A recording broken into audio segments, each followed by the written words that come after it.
नमस्कार. आज आपण बघणार आहोत इयत्ता 4थीच्या पाठ्यपुस्तकातील 6वा धडा मायेची पाखरं. कर्मवीर भाऊराव पाटील यांच्याबद्दल मला अत्यंत आदर आहे. एकदा मी पुण्याला जाताना वाटेत साताऱ्याला थांबलो. भाऊरावांना भेटावे म्हणून त्यांच्याकडे गेलो. त्यांची भेट झाली. मला खूप समाधान वाटले. सर्वजण भाऊरावांना अण्णा म्हणत असत. अण्णांनी मला संस्था दाखविण्यासाठी नेले. संस्था पाहून झाली. अंधार पडला. रात्र झाली. आता इथेच मुक्काम करा अण्णांनी मला आग्रह केला. अण्णांचा तो आग्रह नाही कसे म्हणायचे. राहिलो झाले तिथे. मी संस्थेचा परिसर पाहत निघालो. संस्थेच्या आवारात एक मोठे वडाचे झाड होते. आजूबाजूलाही गर्द झाडी होती. थंडीचे दिवस होते. कडाक्याची थंडी पडली होती. मुले पत्र्याच्या खोल्यांतून राहत होती. पत्र्यांनी बनवलेल्या अशाच एका खोलीत अण्णा बसले होते. मीही त्यांच्या जवळ जाऊन बसलो. त्यांनी मला जेवणाचा आग्रह केला. नुकतंच जेवण झालंय माझं असे मी त्यांना सांगितलं. अर्थात हे सर्व खोटेच होते. वसतिगृहाच्या मुलांनी केलेले जेवण ते कसे असणार म्हणून मी जेवणाची टाळाटाळ केली. मुलांची जेवणे झाली. प्रार्थना झाली आणि ती सर्व झोपी गेली. माझ्या पोटात मात्र कावळे ओरडत होते. मग मला झोप कशी येणार? मी तसंच पडून राहिलो. अण्णांनी हे ओळखले. त्यांनी एका मुलाला आज्ञा केली, सारे स्वयंपाकघरात काही शिल्लक असेल ते घेऊन ये बघू. मुलगा धावतच स्वयंपाकघरात गेला. पिठले, भाकरी, कांदा, तेल एका ताटात घेऊन आला. मी आदर्शासारखं त्यावर तुटूनच पडलो. पंचपक्वानापेक्षाही ते मला रुचकर लागले. मग काय, बिछाण्यावर पडल्याच डोळा लागला. मध्यरात्र उलटून गेली. कशाची तरी चाहूल लागून मला जाग आली. अण्णा उठले होते. त्यांनी कंदील हातात घेतला. प्रत्येक मुलाला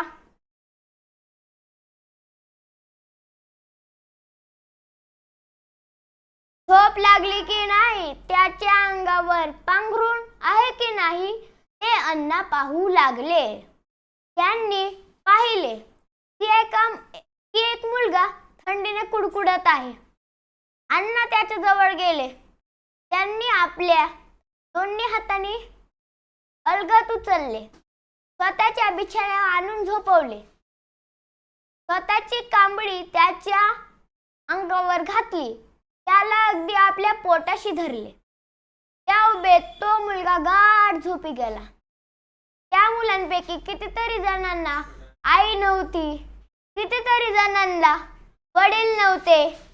पण अण्णांनी त्यांच्यावर पित्याच्या प्रेमाचा आणि मातेच्या मायेचा वर्षाव केला होता. अशी होती अण्णांच्या मायेची पाखरं.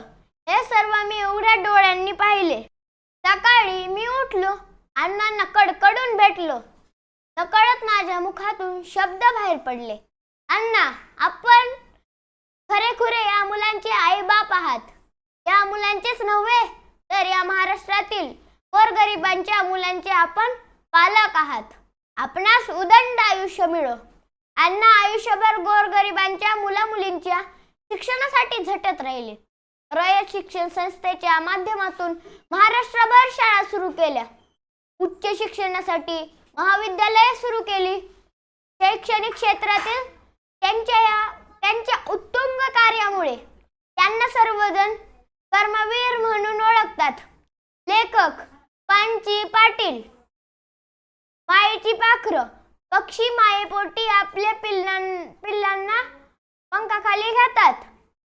तसेच आपल्या संस्थेत शिक्षणासाठी आलेल्या मुलांवर भाऊराव पाटील यांनी जीवापाड प्रेम केले. स्वाध्याय. प्रश्न 1. एका वाक्यात उत्तरे लिहा. पाहुण्यांनी अगोदर जेवायचे का नाकारले? वसतिगृहाच्या मुलांनी केलेले ते जेवण कसे असणार म्हणून पाहुण्यांनी प्रथम जेवण नाकारले. वसतिगृहातील मुलांवर अण्णाची माया कोणाप्रमाणे होती? वसतिगृहात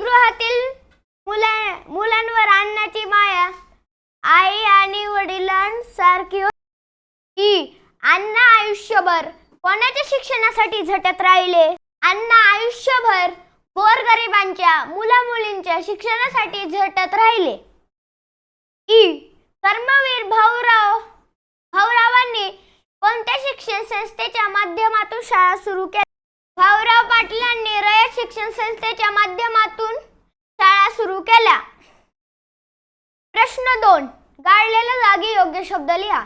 संस्थेच्या आवारात एक मोठे वडाचे झाड होते. वडाचे. आ. स्वतःची कांबळी त्याच्या अंगावर घातली.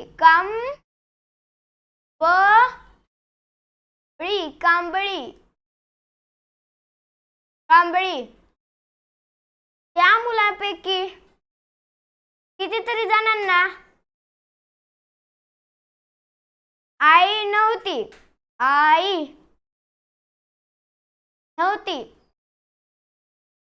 अण्णा आपण खरेखुरे या मुलांचे आई बाप आहात.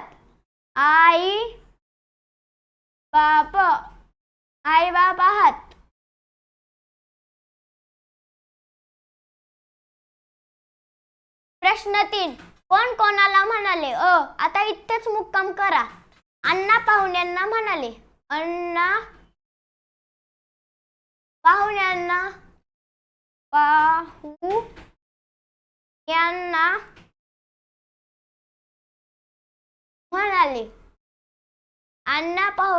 म्हणाले. आ. जा रे, स्वयंपाकघरात काही शिल्लक असेल ते घेऊन ये बघू. अण्णा मुलाला म्हणाले. अण्णा मुलाला म्हणाले.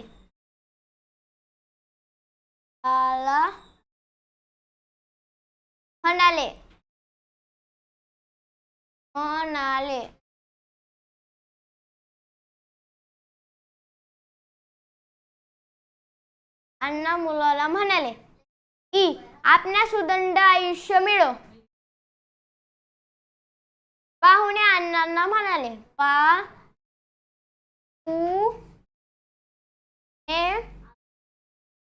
अण्णांना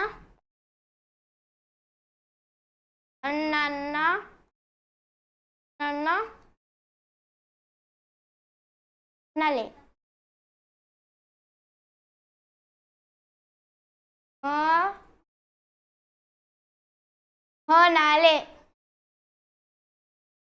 प्रश्न 4. थोडक्यात उत्तरे लिहा. लेखक उपाशी आहेत हे समजल्यावर अण्णांनी काय केले? लेखक उपाशी आहेत हे कळल्यावर अण्णांनी एका मुलाला आज्ञा दिली. स्वयंपाकघरात काही शिल्लक असेल ते घेऊन ये. आ. मध्यरात्रीनंतर कोणता प्रसंग घडला? मध्यरात्रीनंतर अण्णा उठले होते. त्यांनी हातात कंदील घेतला. प्रत्येक मुलाला झोप लागली की नाही, त्याच्या अंगावर पांघरूण आहे की नाही ते अण्णा पाहू लागले. त्यांनी पाहिले की एक मुलगा थंडीने कुडकुडत आहे. अण्णा त्याच्या जवळ गेले. त्यांनी त्याला आपल्या दोन्ही हाताने अलगद उचलले. स्वतःच्या बिछाण्यावर आणून झोपवले. स्वतःची कांबळी त्याच्या अंगावर घातली. ई. सकाळी उठल्यावर लेखकांच्या तोंडून कोणते उद्गार? सकाळी उठल्यावर लेखकांच्या मुखातून हे उद्गार निघाले. अण्णा आपण खरेखुरे या मुलांचे आई बाप आहात. या मुलांचेच नव्हे तर या महाराष्ट्रातील गोरगरिबांच्या मुलांचे आपण पालक आहात. आपणास उदंड आयुष्य मिळो. प्रश्न 5. वाक्प्रचार व त्यांचा अर्थ यांच्या जोड्या जुळवा. टाळाटाळ करणे. एखादी गोष्ट करायची टाळणे. 1. ई. पोटात कावळे ओरडणे. खूप भूक लागणे. 2. ई. हटत राहणे. सतत प्रयत्न करणे. डोळा लागणे. झोप लागणे.